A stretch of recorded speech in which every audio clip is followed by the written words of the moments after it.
All right, y'all. What's up? What's up? What's up? Welcome back to another episode of Oh Charlie Please, the show where we put faith first, shade second, and we let the Holy Spirit take the wheel because, who Lord, oh my God.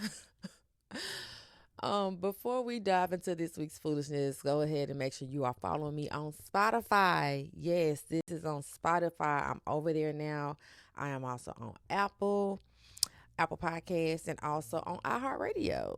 Basically, I'm anywhere you want to hear my voice and argue with me in the comments. I am available, honey. Now, whew, yeah, this episode didn't almost happen because I made a promise to myself. I said bi-weekly on Sundays, I am going to do my recordings and upload it, all that good jazz. But between school, work, and life, baby, I listen, y'all almost didn't get it. So be glad that I'm here. Um, what I want to talk about this week, I want to talk about co signing and aligning. I want to talk about this because I see a lot of things, um, and it kind of make me go, right? So I want to start this because it's really been heavy on my chest. I am officially retired from co signing and aligning with random people in this book space, in my workspace, in my personal space. Um, I'm just at a point I'm not throwing my weight behind another stranger. It's just not gonna happen. And I hate to be this way, but it's like at some point it really does get to a point. Get somebody else to do it. I'm not co-signing or stamping nobody else because just I've been burned. And I feel like the people that you co-sign or stamp, in this community especially, well, I ain't gonna say especially, but what I'm finding that they become a little right. And when it go bad, they be like, "Well, dang, Charlie, I only fool with this person because I saw you fooling with her." And I'm like, "Shit, maybe I'm the problem." Um, Not only that, we just really have to be careful who we align ourselves with and who we're co-signing, because it's like at this point, y'all co-signing anybody with damn Wi-Fi and the audacity. I can't do it no more. And it sucks to be this way because I never want to be the person that's the keeper of keys or feel like, if I don't put my name on it, it ain't gonna be no motion. No, but I am saying that I gotta stop being so nice. I gotta stop being so nice. I have to stop thinking everybody thinks and feel the way I feel. And here I am in the name of books trying to hold hand and make plans with these people. Like, oh yeah, you're great, you're great, you're great. And it turns out that you are not so great. So I am done with that. And just to give y'all a little background, I had a young lady slide in my DMs asking, could I be a part of one of her events that she's trying to do next year and all that good jazz. And I was like, okay, cool. Let me think about it. Now, I'm not a numbers person when it comes to social media. I don't have a large following. I don't have a large account. Um, and I just don't think that's important when you're trying to do a good thing. And if people know you in this community, if you have reach, if you have engagement, that's all that really matters. But I clicked on her club profile. I'm scrolling, and baby, my spirit just said no. It was a loud no from the ancestors, from the agents. No. I just said no.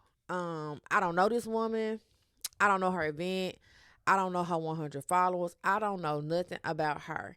And what I'm not doing anymore is ushering people into this community like I'm the lead usher at the Baptist church. I'm just not doing it anymore. And again, no shade, no tea to this young lady, but it's like you got to find another way to get in. It ain't gonna be me. But I was respectful or whatever. I wish her well on her event.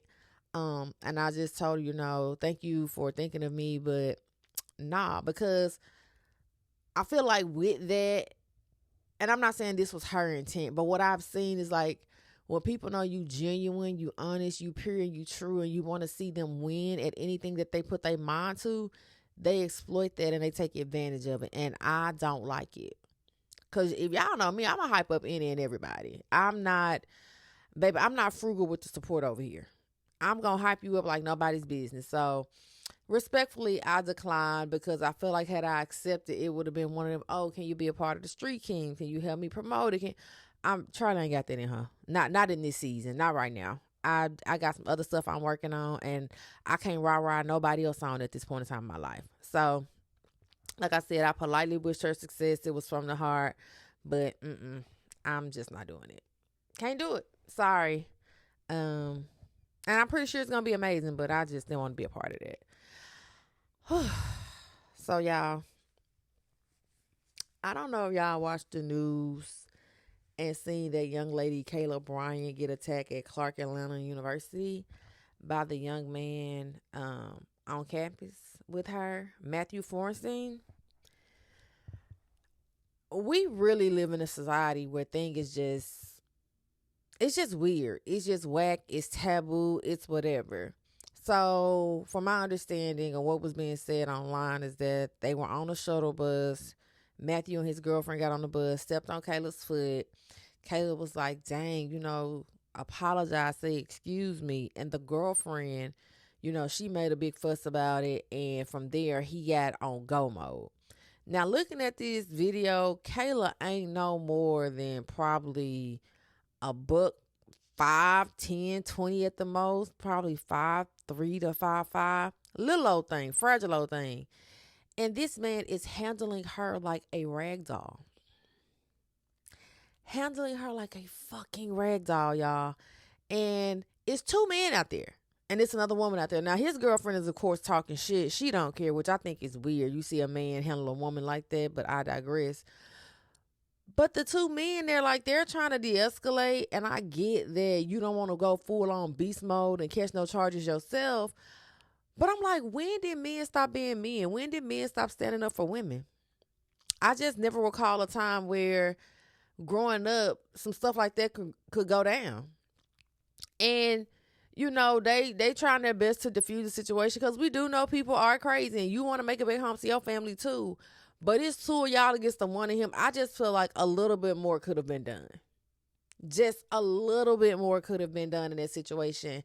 And when he was speaking to one of the guys, his whole demeanor changed. Like, he was like, man, I'm chill, I'm calm, but whatever.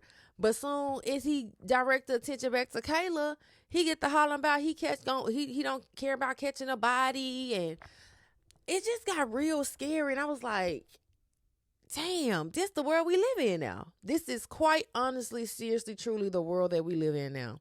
So, young lady, if you're of age to carry a gun and hold a license, baby, do that. You got to protect yourself. Please protect yourself because these men folk ain't going to do it. They ain't going to do it. They ain't going to do it. They ain't going to do it.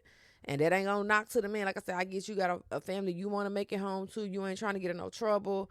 But I didn't like it. I didn't like it at all. So yeah, there was that on that. Matthew Fornstein, you can canoe yourself straight to hell because what you did was just dead ass wrong, and the charges that they gave you, you definitely fucking deserve. So there's that. So the other thing, pop culturized, Kandi and Todd is getting divorced. Can I be honest and say that I never saw them working out for the long haul? Is that wrong? I just never thought they were equally yoked. I never thought Kandi and Todd was the couple people wanted to know so much about. I do like their beginning. He met her on the set of the show. He was a producer. Phaedra hooked them up. Cool, sweet. But I just never saw it for them. And honestly, I'm surprised they lasted longer than what I thought they would. Because I thought maybe year 2, 3, some shit was going to be done shook. But old Todd, he was there. All the stuff with like Mama Joyce and Aunt Bertha and his mom. I just felt like they had a lot working against them. And I know before they announced the divorce, Todd made a video about basically women being bosses and being too independent. And Kandi was in the makeup chair getting her makeup done, and she looked like she was over that bullshit. I will say this, though, to women, especially in today's society, we are at a juncture to where it may be very well possibly that we're going to outpace our men in education and in salary. And you have to be with the man that's okay and comfortable with that. You do not need to be with a man that's going to try to humble you because of that. Because when you run across those men, you fucking run the other way. Ain't nothing worse than seeing a black man trying to downplay or discredit or discount what a black woman has achieved or what she's trying to achieve. And I just feel like in the beginning, yeah, Todd was all goo goo gaga for Kandi, but Kandi has leveled up at least 6 or 7 times since they've been together. Kandi didn't elevate that money so many times. And Lord knows she could have been resting on that Escape 1994 money. But baby, Kandi is out here doing the things, honey. And I'm not saying Todd is not a good man, Savannah. I'm not saying that. But I don't see just financially, I just don't see where they was equally yoked. And, Kandi and Todd are swingers, allegedly. And they like to play a little bit from what's being said. So I don't know if that played a factor in it as well. But child, good luck to them people. Good luck to them people. Y'all, Lady Nisha has dropped a snippet in the cover to her latest release of Problematic, and it'll be here in damn December, sometime in December. Today is just the first, y'all. I'm recording this December 1st. But Lady Nisha, I knew she was going to be up to some shit because, what was it, last week? She had just got on the camera smiling, like, hey, bitches, I'm back. Then got married. Then got flew out on a honeymoon. Been loving old babe. Now it's time to get back to the books and the bullshit. And I said, oh, okay. I am counting on this to be a good story. I'm counting on it to have depth. I'm counting on this to take us through an emotional roller coaster. But what I'm really looking forward to is the comedic relief. Lady Nisha is one of the funniest goddamn authors that I've read. Ja is a close second. Ja is real funny too. But Lady Nisha, I literally, whenever I read her books, I am literally putting the damn book down and doing hearty fucking laughs. Like kicking my feet laughing. Be up at 3 a.m. laughing. I want to know how she's going to interweave comedy. And she always put her comedic relief at the most inopportune moments in her book. Like, it can be some real shit going down in Chinatown, right? Lady Nisha gonna get them jokes off. Another author that does that really well is Nina. Nina will have the most traumatic shit going on, but one of them characters is gonna do or say something that's gonna have you with tears in your fucking eyes. So, I am looking forward to that. Lady Nisha, drop it. Please, the streets need something. And we been waiting on you, girl. You done got married. You didn't, loved all up on Bae. But Bae got to get you back to the streets. You got to feed us. We hungry out here. What else I want to talk about? Oh, I want to talk about the latest thing that people have been doing that I think is very crazy. Very attention-seeking. Very much getting on my fucking nerves. Excuse my language, or don't. Reading series of books out of order. I don't know, y'all. I don't know. It's given, I want to piss y'all off. I want the engagement. I want people just to say something to me. And this is a trend that a lot of people is proudly announcing. I just feel like it's the new rage bait. I just feel like they are doing this to authors and getting on the timeline and asking this question just to get people to engage at this point. Because there is no way you think it's okay to start at book 7 and then work your way back. Like, in what world do that make sense? What world do that fucking make sense? And then y'all tag the authors who books y'all want to read out of order. Do you know how stupid you sound? It literally be right there. And I get that some authors don't put all their books on Kindle, Amazon, so you can't see the order. Google may not have it right. But let's just say, for instance, like, I just use Jaquel for example. Ja, if not every release, at least every other release, at least every other week or month in the Facebook group, she is listing the order in which you should read her books. And I be damn, one of you tackhead ass heifers will get on Blue Ivy's internet and ask if you can start 17 books later. If you ain't immersed in Jawland, I'm talking about from Capone on up, we about 20 books in, and you talking about you starting at Goon. I'm going to start at Menace.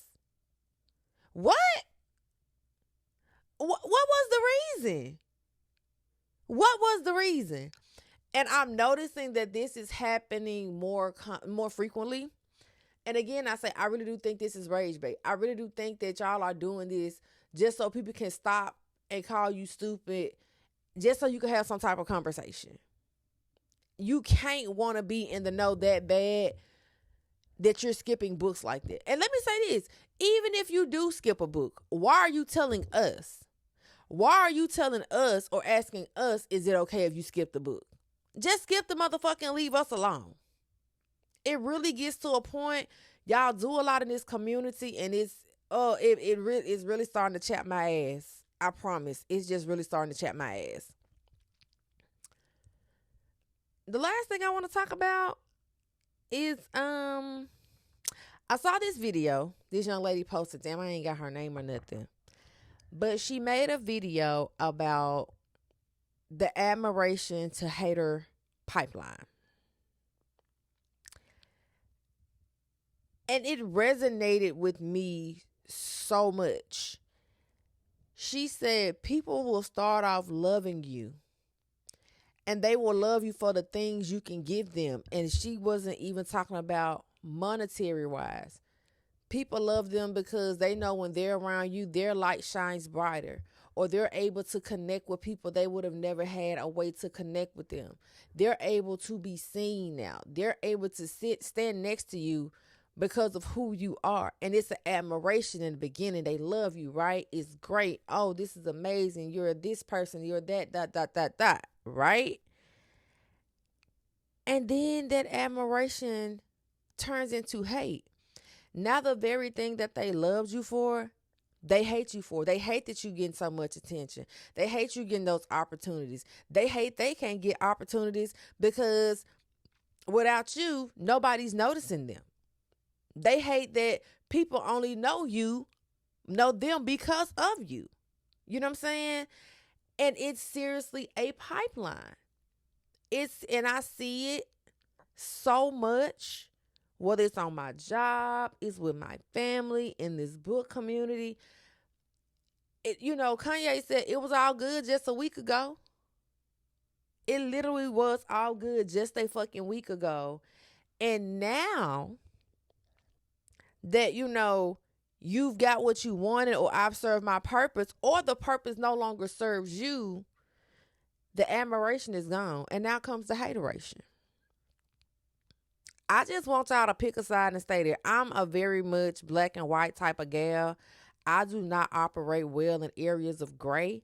So if you know how we moving, let's move like that. And there really is no hard feelings, right? And I have experienced that too in this book space. It started off, we love you, we love you, we love you. Oh, you're great.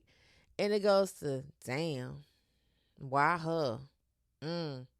The subliminal stars, the weird shit stars. And it's like, you know what, baby? Doll baby, y'all can have it. Y'all can friggin' have it. Last thing I want to talk about, me and my therapist had a chat because Charlie trying to date again, y'all. I really, really am. And I told her the problem is that it's not that I can't find a man. My problem is I get irritated so quickly. And she was like, well, Charlie, why are you getting irritated? Why would you, do da-da-da-da, why you not giving these men a chance? So I'm talking to her. And she said, you know what your problem is? I said, what? She said, if you don't deem a person is smart or intellectually yoked with you, you're immediately turned off. And I looked at her, and for the first time, I did not disagree with this lady, because me and my therapist be beefing. Girl be getting on my damn nerves. She thinks she know me. But I looked at her and I said, you know what? You right, because once I think you slow, it ain't no hope for you no more. And when I say slow, when I I know that ain't the right word, political correct word, but when I don't think you are worthy to have an intelligent conversation over stuff that I deem should be common sense, I'm out of there. And so now my approach to with the men folk is, let me try to hear you out and see why you're thinking the way that you're thinking before I write you off as a dumbass person. Like, the stupidity is, baby, it irritates me. It pisses me off to the highest point of doggone pissivity. I can't stand somebody who I think ain't using their brain. That is man, woman, or child. But with the opposite sex, that has, oh, baby, you want to see me get up out of there? Let me think you slow. Let me think you slow. So I'm going to try a new approach before I write people off, the men folk off. I'm going to ask probing questions to kind of see why you think the way you think, why you feel the way you feel. And even in that, before I make you kick rocks or dirt, I'm going to try to see what's up, because, oh, yeah. Oh, my God. Yeah. Oh, child, we at our 21 minutes, baby. I've been yapping. All right, y'all, let's wrap this up. I just want to say this. If you don't take anything else away from this episode, I will tell you to protect your name, protect your alliance, protect your peace. Not everybody deserves a cosign from you. Not everyone deserves access to you. And not everyone deserves a seat at your table, especially if you bought the damn table. Okay? If I leave you with nothing else, I want to leave you with that. All right? Good chat. Good chat. Make sure y'all are following Old Charlie Please on Spotify, Apple, and iHeartRadio. I would love for you to share this episode with a friend. Also, follow me on my Substack, because I be writing over there, y'all. I'm getting back into my blogging bag. So sometimes I don't want to say it. Sometimes I just want you to sit there and read and digest it and keep it with you, right? I do want you to leave a review. I want you to support this movement. And that's all I got for this week. Okay? This has been another episode of Old Charlie Please, where it's faith first and shade second every single time. I will holler at y'all soon. Bye.